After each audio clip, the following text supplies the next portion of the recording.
ఓం మహాగణాధిపతయే నమః. ఓం గురుభ్యో నమః. ఓం శ్రీమాత్రే నమః.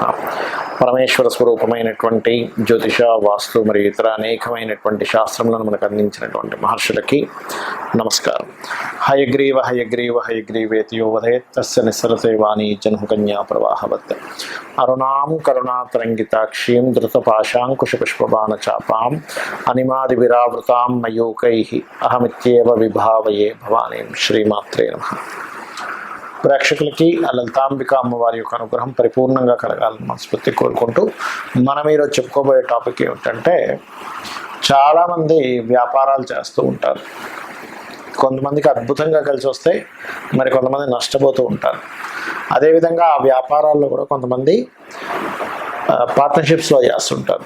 అంటే అలాగా ఈ జాతకుడు ఇంకొకరు కలిసి పార్ట్నర్షిప్లో చేయడం, అందులో కొంతమంది ఓన్లీ ఇన్వెస్ట్మెంట్ చేయడం, అవతల వాళ్ళు చూసుకోవడం, ఇలా రకరకాలుగా ఇద్దరు ముగ్గురు కలిసి చేస్తూ ఉంటారు. అయితే ఈ వ్యాపార విషయాల్లో చాలామంది ఏమనుకుంటారంటే, నక్షత్రం టు నక్షత్రం, అంటే వీళ్ళది పలానా నక్షత్రం, అవతల వాళ్ళది ఇంకో నక్షత్రం అయినప్పుడు ఆ నక్షత్రాలు కలిస్తే చేయొచ్చు, నక్షత్రాలు కలవకపోతే వ్యాపారం పార్ట్నర్షిప్ చేయకూడదు అనుకుంటారు. అది పూర్తిగా రాంగ్, గుర్తుపెట్టుకోండి. అసలు అది ఎలా చూడాలి? ఎవ్రీ లగ్న అంటే 12 లగ్నాలు, మనకి లగ్నం తెలియని వారు రాసి చూసుకోండి, బట్ లగ్నమే చూసుకోవాలి. ప్రతి లగ్నానికి అసలు వ్యాపారం అభివృద్ధి అవ్వడానికి ఏం చేయాలి, ఒకవేళ పార్ట్నర్షిప్స్ చేస్తున్నాము కానీ పాడైపోయింది అన్నప్పుడు దానికి రెమెడీ ఏం చేసుకోవాలి, అసలు పార్ట్నర్షిప్ చేయడానికి మీ లగ్నరీత్యా సప్తమ స్థానాధిపతి ఎవరు చూడాలి, అదేవిధంగా మీరు ఏదైనా ఒక వ్యాపారం చేసుకోవాలంటే అసలు మీ జాతకంలో ఏం చూసుకోవాలనేటువంటి విషయాలు మనం ఇప్పుడు తెలుసుకుందాం. కన్యా లగ్నము, కన్యా రాశి. కన్యవారి కనుక చూసుకుంటే లగ్నాధిపతి మీకు బుధుడవుతాడు. ఈ కన్యా లగ్నం వాళ్ళకు ఉన్నటువంటి గొప్ప శక్తి ఏమిటి అంటే, మేనేజ్ చేయగలుగుతారు. అంటే మీరు ఎలాంటిదైనా సరే మేనేజ్ చేయగలుగుతారు. ఇది అది అని కాదు, నేను ఎలాగైనా మేనేజ్ చేయగలను, ఎటువంటి సిచ్యువేషన్స్ అయినా మేనేజ్ చేయగలను. అంటే మేనేజింగ్ క్వాలిటీస్ ఎక్కువగా ఉన్నటువంటిది. బిజినెస్కి చాలా అవసరం. మేనేజింగ్ తెలియాలి. మేనేజింగ్ తెలియకపోతే బిజినెస్ చేయలేరు, గుర్తుపెట్టుకోండి. అందుకే స్పెసిఫిక్గా కొన్ని కంపెనీస్లో మేనేజర్స్ పెట్టుకుని ఉంటారు. అయితే ఇక మనం ఈ యొక్క వీడియోలో మనం తెలుసుకోబోయేది ఏమిటంటే, అసలు బిజినెస్ ఎందుకు చేయలేకపోతున్నాము, ఎందుకు పార్ట్నర్షిప్స్ కలిసి రావు, ఎందుకు లాభాలు రావట్లేదు అనేటువంటిది పర్టికులర్గా మనం చూసుకున్నట్లయితే, చాలా మంది అనుకున్నది ఏమిటంటే, నక్షత్రాలు కలవలేదు కాబట్టి పార్ట్నర్షిప్లో పోయింది అనుకుంటారు. అది కానే కాదు. సప్తమ స్థానాధిపతి పాడైతే పార్ట్నర్తో ఇబ్బంది వస్తుంది, పార్ట్నర్షిప్ కలిసి రాదు. అయితే మనం స్టెప్ బై స్టెప్ కనుక చూసుకుంటే, మీ యొక్క జన్మ జాతకంలో మీ యొక్క కన్యా లగ్నం బాగుంది అంటే మేనేజింగ్ అద్భుతం, అందులో ఎటువంటి డౌట్ లేదు. ఇక మనకి స్టార్ట్ అవ్వట్లేదు, ఏదైనా ఒక పని ప్రారంభించలేకపోతున్నారంటే మీరు అందులో ఉన్న ఏదో సీక్రెట్ తెలుసుకోలేదు. మీరు ఒక విషయం ప్రారంభించడానికి ఒక సీక్రెట్ ఉంటుంది, ఇది ఎందుకు నాకు స్టార్ట్ అవ్వట్లేదు అంటూ ఉంటారు. అంటే దానికి ఏదో పర్మిషన్ రావడమనో, లేకపోతే దానికి కావాల్సిన పర్సన్ కావాల్సినో రిక్రూట్మెంట్ చేసుకోవడమనో, లేకపోతే దాన్ని ఏ టైంలో లాంచ్ చేయాలనో అనేటువంటి తెలియదు చాలా మందికి. ఇప్పుడు ఒక బ్యాగుల షాప్ పెట్టుకునే, స్కూల్ బ్యాగ్స్ అమ్ముకునేవాడు ఎండాకాలం సరిగ్గా ముందుని స్టార్ట్ చేయాలి. ఎండాకాలం అయిపోయిందో స్కూల్ బ్యాగ్ షాప్ పెట్టుకుని ఏం లాభం? అసలు నడిచేదే ఆ 3 నెలలు ఎక్కువగా, దాని తర్వాత కొంత నడుస్తూ ఉంటుంది. సో ఆ స్టార్టింగ్ పాయింట్ తెలుసుకోకపోవడమే, ఆ సీక్రెట్ తెలుసుకోకపోవడమే కన్యా లగ్నం వాళ్ళకి డ్రాబ్యాక్ అవుతూ ఉంటుంది.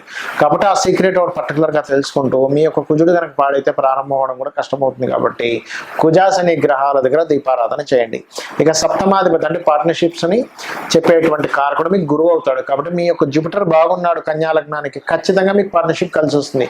జూపిటర్ బాగాలేడు, పార్ట్నర్షిప్ చేయడం వల్ల నష్టం వస్తుంది, అందులో ఎటువంటి సందేహం లేదు. మరి సప్తమాధిపతి బాగోలేడండి కానీ నేను పార్ట్నర్షిప్లో ఉన్నాను, నాకు తప్పట్లేదు. బికాజ్ ఆఫ్ నేను అట్లా కలిసిపోయాం, నాకు మంచి ఫ్రెండ్ అయ్యాడు, నేను డబ్బులు పెడతా అన్నాడు, ఆయన బిజినెస్ రన్ చేస్తున్నాడు, లేకపోతే ఆయన డబ్బులు పెడతానన్నాడు, మనీ ఆయన ఇన్వెస్ట్మెంట్ చేశాడు, నేను రన్ చేస్తున్నాను. కాకపోతే కొంత దూరం వెళ్ళిపోయింది, బట్ పార్ట్నర్షిప్ మాకు బాగాలేదని తెలిసింది. ఏం చేయాలి? దత్తాత్రేయుడు ఆరాధన చేయడము, దుర్గా ఆరాధన చేయడం చేయాలి కన్యా లగ్నం వారు, అప్పుడు కలిసి వస్తుంది. ఇక ఆఖరిగా చంద్రుడు లాభాధిపతి. అంటే మీకు ఎలా ఉంటుందంటే, క్షీణచంద్రుడు పూర్ణచంద్రుడు లాగే కన్యా లగ్నం వారికి ఒకసారి అద్భుతమైన రైజ్, డౌన్ అవుతుంటుంది. డౌన్ ఫాల్ అవుతున్నప్పుడు దీనికి పర్టికులర్గా ఏమిటంటే, రోజు మెడిటేషన్ చేయడం ఒకటి, పాలని కానీ పెరుగుని కానీ చక్కెరని కానీ వీటిని శివాలయంలో అభిషేకం కోసం ఇవ్వడము, లేదా గోవుకి ముల్లంగి తినిపించడం చేస్తూ రాజరాజేశ్వరి అమ్మవారి యొక్క అష్టోత్తరం చదువుకుంటూ అందులో లలితాసహస్రనామాల్లో ఓం ఇంద్రగోప పరిక్షిప్త స్మరతూనా భజంగికాయై నమః అనే నామస్మరణ వ్యాపారాల్లో అద్భుతమైనటువంటి లాభాలకు తీసుకెళ్తుంది. అసలు ఒక వ్యాపారం కలిసి రావాలి అంటే స్టెప్ బై స్టెప్ నేను మీకు కొన్ని విషయాలు చెప్తాను. అంటే నేను చూసిన అనేక వందల వేల జాతకాలు, అనేక మందితో మాట్లాడి అనేక వ్యాపార సంబంధించిన అనుభవాలతో చెప్తున్నటువంటి అంశం గుర్తుపెట్టుకోండి. పాయింట్ నెంబర్ 1, మీకు ఇంట్రెస్ట్ ఉన్న వ్యాపారం చేయాలని రూల్ లేదు. మీకు అనుభవం ఉన్న వ్యాపారం చేయాలి. ఎప్పుడైనా గుర్తుపెట్టుకోండి, ఇంట్రెస్ట్ వేరు, అనుభవం వేరు. ఇంట్రెస్ట్ ఉందండి, ఫైన్, దాన్ని కూడా రాణించవచ్చు. కాబట్టి దానికి ఎంత కష్టపడాలనేది ఒక క్యాలిక్యులేషన్ చేయాలి. ఇక్కడ ఒక వ్యాపారం మనం ప్రారంభించేటప్పుడు ఆల్రెడీ డిమాండ్ ఉన్న వ్యాపారం మనం చేస్తున్నామా, డిమాండ్ని క్రియేట్ చేస్తున్నామా? అంటే చిన్న ఎగ్జాంపుల్ చెప్తా. డిమాండ్ ఉన్న వ్యాపారం అంటే ఏమిటి? ఇప్పుడు స్కూల్స్ స్టార్ట్ అవుతాయి, నెక్స్ట్ స్కూల్ బ్యాగ్స్ అమ్మడం ఇస్ డిమాండ్ ఉన్న వ్యాపారం. మనకు మొన్న కోవిడ్ వచ్చింది, ఆ టైంలో మాస్కులు బాగా అమ్ముడుపోయాయి. బాగా వర్షం పడుతున్నప్పుడు మిరపకాయ బజ్జీలు ఎవరైనా కొనుక్కుంటారు. బాగా ఎండగా ఉన్నప్పుడు ఈ జ్యూస్ సెంటర్స్ కానీ, చిలుకల సంబంధాలు కానీ ఇవన్నీ ఆటోమేటిక్గా అమ్ముడుపోతాయి. దాని గురించి మీరు పెద్దగా పబ్లిసిటీ చేయక్కర్లేదు. మనిషికి అవసరం, అవసరం బట్టి కొనేసుకుంటాడు, అర్జెంట్. ఇప్పుడు బాగా సిటీలో ఆ మధ్య ఒకసారి చూడండి, కోవిడ్ వచ్చినప్పుడు వ్యాక్సిన్స్ సంబంధించినవి, సమ్ టాబ్లెట్స్ సంబంధించినవి, అవి బ్లాక్లో కూడా అమ్మారు. అంటే ఏమిటి? డిమాండ్ ఉన్న వ్యాపారం చేసేటప్పుడు డిమాండ్ ఏది ఉందో దాన్ని తెలుసుకుని వ్యాపారం చేయడం ఒకటి. రెండవది డిమాండ్ని క్రియేట్ చేయడం. అంటే ఒక వ్యక్తి ఒక వస్తువును ఒక రకంగా అమ్ముతున్నప్పుడు దాన్ని ఇంకా బాగా తయారు చేసి వేరే వాళ్ళకంటే నాది బాగుందని చూపించుకొని మార్కెట్లోకి వెళ్ళి అమ్మడం. ఈ రెండిట్లో మీరు దేన్ని బాగా చేయగలరు అనేది ఒకసారి ఆలోచించగలగాలి. ఇది పాయింట్ నెంబర్ 1. రెండోది, మీకు ధనం ఇచ్చేటువంటి కారకుడు నిజంగానే మీ జన్మజాతకంలో వ్యాపార యోగాలు ఉన్నాయా లేవా అనేది ఫస్ట్ చెక్ చేసుకోండి. అంటే వ్యాపార యోగం ఉంటేనే వ్యాపారంలో దిగాలి, వ్యాపార యోగం లేకపోతే వ్యాపారాల్లో దిగడం వల్ల నష్టపోవడం తప్పితే ఏమీ ఉండదు అక్కడ. దీన్ని ఎలా చూస్తారు అంటే, బుధగ్రహం ఎలా ఉంది ఈజ్ మోస్ట్ ఇంపార్టెంట్. లాభాధిపతి ఎలా ఉన్నాడు, ధనాధిపతి ఎలా ఉన్నాడు. నిజంగానే బుధుడు రాసులకి లేదా ఈ యొక్క వ్యాపార కారకుడితో సంబంధం ఉందా, స్వేచ్ఛాయోగం ఉందా, అంటే శనికేతువులు ఎలా ఉన్నారు, శని రాహువులు ఎలా ఉన్నారు ఈజ్ మోస్ట్ ఇంపార్టెంట్. ఇక్కడ ఏదైనా ఒక వ్యాపారం సరే మీకు కలిసి వస్తున్న వ్యాపారం తెలిసింది, అందులో ఏంటి, అది సర్వీస్ ఓరియంటెడా ప్రోడక్ట్ ఓరియంటెడా తెలుసుకోవాలి. సర్వీస్ ఓరియంటెడ్ అయితే సర్వీసెస్ చేయడమే. అంటే లైక్ ఏదైనా ఇప్పుడు స్కూల్స్ ఉన్నాయి, సర్వీసెస్, అది ప్రోడక్ట్ కాదు.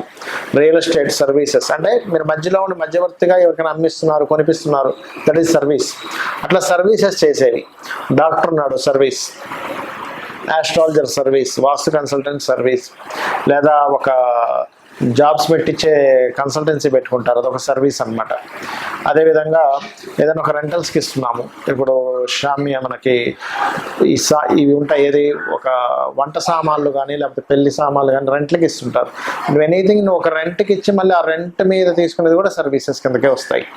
అంటే నువ్వు అక్కడ ఏమీ ప్రత్యేకంగా నువ్వేమీ అమ్మట్లేదు, నువ్వు ఒక సర్వీస్ చేస్తున్నావు. నీకు సర్వీస్ ఉందా, బిజినెస్, లేకపోతే ప్రోడక్ట్ ఉందా ఈజ్ మోస్ట్ ఇంపార్టెంట్.